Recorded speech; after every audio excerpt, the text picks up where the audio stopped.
Hi, hi, hi. How are you? Great, thank you. Well, congratulations on Glamorous. I really enjoyed getting to binge the 10 episodes. Oh, yay. Thank you. I appreciate that. Um, and Marco's such a great character. You must have had a lot of fun playing him. And you've kind of been living with the character for quite a few years, haven't you, in some ways, while it's been in development. And yeah, I just wondered what, the draw of the character was and maybe some of the things that resonated with the character, felt like reflections of you, perhaps. Oh my gosh. Well, I had been acting for a couple years by the time Glamorous came around, and I had never read a script before that felt so authentic to me and felt so true to who I am. And I think a lot of the time when you're a queer character in a show, you're playing the comic relief, or maybe you get a punchline here and there. A lot of the time you're just kind of like the raunchy Samantha Jones friend in the group. And I obviously love that. I've enjoyed it so much. But what I really loved about Glamorous was when I got the script, I read it and thought, oh, wow, you're getting a full range of this person. You're getting them at home, you're getting them with their family, you're getting them with their friends at work, like in relationships. And I'd never seen that before. And I also had never seen something where the queerness wasn't ever being opposed by anybody. I mean, in our show, being queer is as normal as the sun coming out in the morning. It's truly a superpower. Like it's completely normalized and celebrated, which I had never really experienced before. And so, yeah, I just knew that when I read the script, I was like, this is perfect for me. And I'm so grateful that I get to be a part of it. It's such a fun, silly, campy show. And that's a dream to be a part of. Yes, because with all the characters, the queerness is kind of there, but it's allowed to be celebrated, and they're not really defined by their queerness, even though it feels very authentic. That is really refreshing, actually. Yeah, and yeah, not only is there a queer character at the center, but the show's kind of populated by queer characters, isn't it? What were your kind of thoughts on that? Because we get to, queerness isn't a monolith. We get to see that in the show.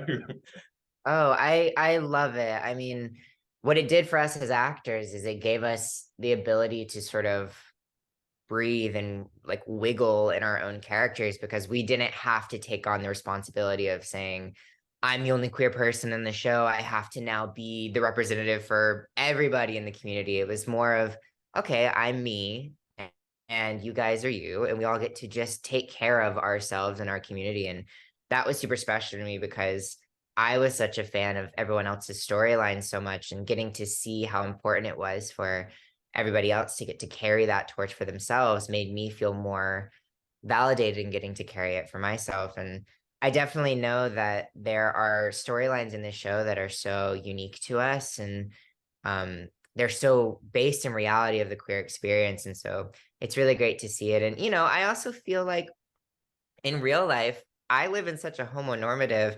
I'm always shocked when I watch TV shows and there's a gay character who has all straight friends and only straight people around them because to me, I'm the opposite. There's mostly queer people around me with a couple straight people peppered in. And so I feel like we kind of give a representation of people who sort of exist in that way. And I love it. I am such a big fan of all the different storylines in the show, and I'm really proud of the fact that we get to show some intersectionality with all the different stories. Yeah. And I love Marco's look and style. And I wonder, how much input did you have into that? And did you have a favorite look? Oh my goodness. I'm really grateful that I was very much a big part of a lot of the creative process with the show. I'm really close with the creator of the show, Jordon Nardino, and so we really worked together to make sure that Marco's characterization was completely honest to who I am. And it was so much fun putting together those looks. The wardrobe designer, Nancy Gould, is just such a fun, uh, bright person. And so she would bring in these amazing looks with ostrich feathers and sequins, and it was just so many gorgeous pieces. And we would just do playtime. And, I do my fittings in between filming. And I had the most fun in the fittings because we just got to kind of explore and be creative. And there's so many of my favorite looks in the show. There's a look where we do a tribute to Chicago. We do Cell Block Tango. And that was very fun because they basically gave all of us a rack of like stripper clothes and showgirl clothes and said, pick whatever you want, whatever you would pull out of the bin. And so that was very, very fun to see what everyone else was picking. And Marco specifically has this one look towards the end of the season where he has these ostrich feathers on his wrist and he's got this weird like keyhole exposed chest moment and this like Marissa Tomei Oscars updo. And that was the day that I felt very, very flamboyant. And I remember Zane, who plays Chad, was constantly saying that I was a colorful bird the whole day. Yeah, that Chicago scene is so much fun. Joel Kim Booster in the wig, looking Uh, fabulous. Yeah. What was that like to shoot? Oh, it was so much fun. I mean, episode 108 is particularly a really fun episode for me for a lot of reasons. It felt like such a refresher because we had spent so much time in the office and then suddenly to be in this new location, it kind of did feel like we were on a vacation. It also was great because I've known Joel and Matt Rogers for a very long time. And so for them to sort of join the show in such a fun way was so amazing. They were so hilarious in the show. And doing that dance number was amazing. It was funny because everybody else in the show, all my castmates were musical theater kids growing up, and some of them went to college for musical theater. I was the only one who did it. And so it was sort of this terrifying moment of like, oh my gosh, I have to keep up with these people who some of them have been on Broadway. And so I was like, okay, time to really kick in my two-step gear. And I'm really proud of that dance number. There's a couple random dance numbers in the show that I think are so whimsical and fun. And that one definitely takes the cake. And they put out a still of it when the trailer came out, and I saw people commenting on how excited they were for it, and I can't wait for people to see the full dance number. It's a good time. Yes, they're gonna love that. And I think the underwear party at the club scene, I think they'll really enjoy too. Yeah. And one of the things that I really enjoyed about the series, I mean, it's a lot of fun, but it also explores some interesting things, I think. And like Marco's still kind of finding himself and can be a little, messy. He's allowed to be a flawed character. And I also really enjoyed what it explored about him changing himself when he's dating the kind of finance bro and that kind of femme side. What did you make of some of those aspects of what the series explores? Oh, I was so proud of the fact that because the show doesn't ever show us any sort of homophobia or transphobia from straight people or prejudice from the outside world, because we don't show any of that, we then get to sort of delve into some of the internalized homophobia that queer people face within the community. And that's something that I've experienced so much in my life, and I haven't really gotten to see on screen as much. And so it meant a lot to me for Marco has such a sense of sureness about his expression and his femininity and the things that he likes and the things that reward him. And so it was really fun to see how that was then challenged by the fact that he started dating for the first time. And when you start dating as a feminine person, specifically as a feminine man or someone assigned male at birth, there's this pressure to dampen that and to hide it because of this idea of being mask and being boyish. And I think it was really cool to sort of be a part of a display of what it feels like to question that and what it feels like to feel like that confidence is being questioned or challenged. And I think it's really important. I think if I had something like that in my formative queer years where I started first dating, I probably would have been able to expedite the process of self-acceptance a little faster. And I think it's important for the queer community to get to see something like this and have those kind of conversations they wouldn't normally have. We have to talk about Kim Cattrall, who is fabulous, of course, in this.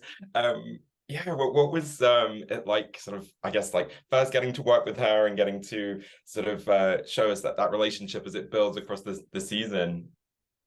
Oh, it was really mind-blowing. I'm still sort of starstruck by the whole situation, but it was great. I mean, the great thing about it is that Kim is somebody who is very much known for being campy and powerful and iconic. And so is the character of Madolyn. And so her stepping into that role makes complete sense. And the great thing about it for me was that Marco is supposed to be in awe of her and be starstruck by her and be intimidated by her. And that's absolutely how I feel about Kim Cattrall. I mean, I'm just such a big fan of her portrayal of Samantha in Sex and the City.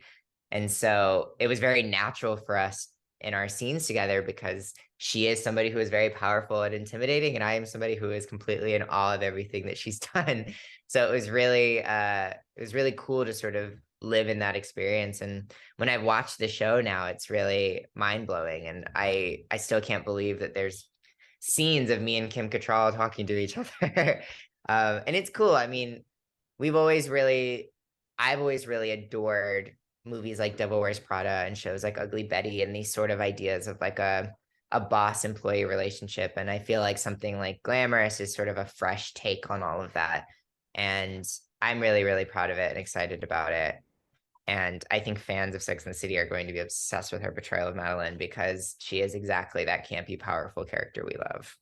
Yes. Yes. And I'm really enjoying Swelter, your EP that you released earlier this month. Like for people that haven't heard it yet, how would you, give us a little flavor of the vibe and maybe how it compares to, previous music you've put out?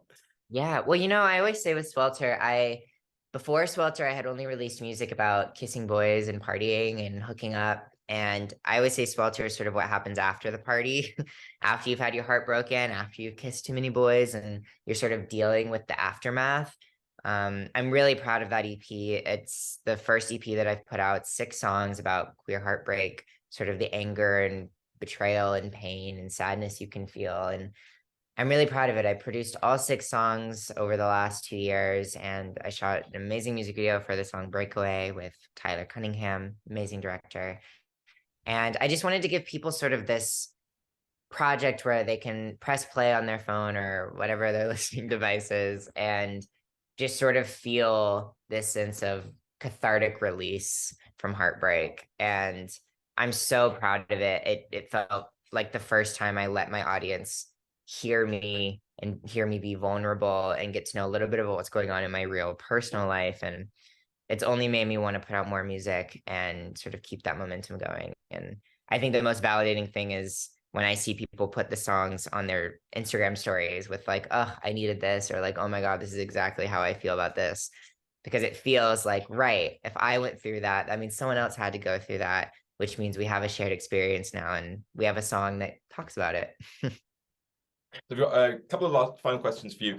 There's a great Pride storyline that runs through Glamorous, and of course, the series landing on Netflix right in the midst of Pride Month, and yeah, the show kind of explores what does Pride mean, and especially when a corporation is involved. But what would you say Pride means to you, to Miss Benny?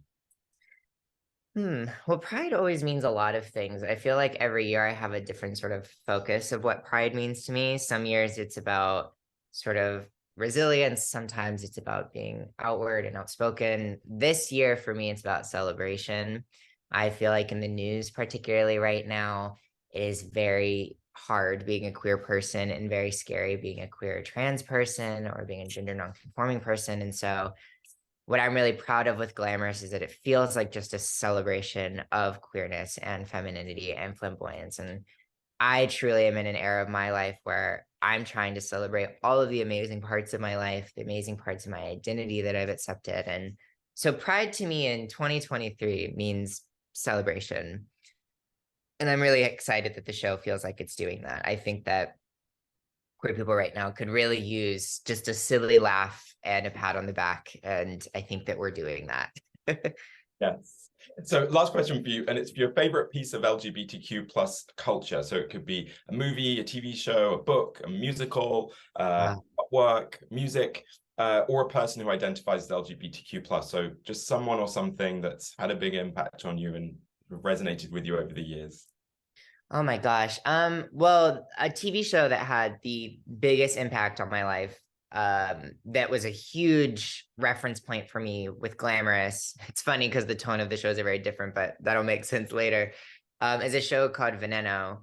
It's a Spanish show that HBO put out, and it is truly one of the best things I've ever seen. Queerness aside, it is just an incredible show, but it's also one of the first times I ever saw a show that was almost entirely a queer cast cast. It's so many amazing trans women in that show.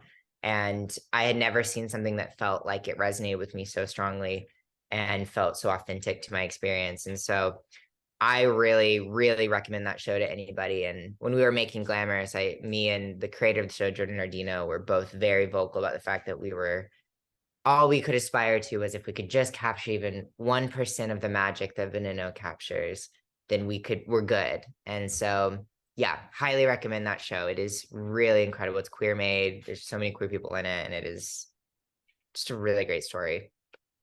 Yeah. Well, I think the exciting thing is people are going to be talking about your character and what this show, what Glamorous means to them, and in a similar way. So, Miss Benny, thanks so much, and happy Pride.